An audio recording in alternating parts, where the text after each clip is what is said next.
দেখো, আমাদের নিজেদের কাজ নিজেদেরকেই করতে হবে। তা ঘরেই হোক আর বাইরেই হোক, কেউ করে দেবে না, তাই না? আজকে সকালবেলা তাড়াতাড়ি উঠে পড়েছি, এখনও বিছানাও তোলা হয়নি, নিজে স্নান করে নিয়েছি, বাড়ির কাজও সেরে নিয়েছি, মেয়েরা এখন ঘুমাচ্ছে।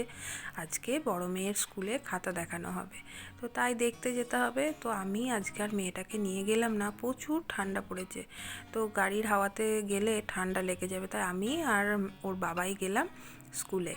তো স্কুলে মেয়েটার রুম হচ্ছে দোতলাতে, তাই খাতাটা দেখে নিই, মোটামুটি ভালোই রেজাল্ট করেছে দেখলাম।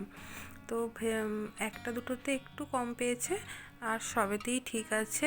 আবার অ্যানুয়ালের জন্য প্রস্তুতি নিতে হবে।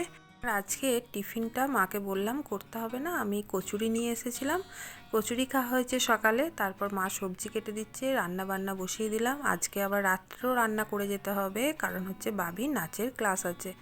আর যেটা বললাম, দেখো, নিজেদের কাজ নিজেদেরই করতে হবে। বাসে যেতে যেতে আমি এডিটিংটা করে নিয়েছি, আবার নাচের ক্লাস থেকে ফিরে এসে ভয়েস ওভার দিয়ে তারপরে তোমাদের কাছে পোস্ট করব। তো ভিডিওটা যদি ভালো লেগে থাকে একটা লাইক আর কমেন্ট করতে কিন্তু ভুলো না।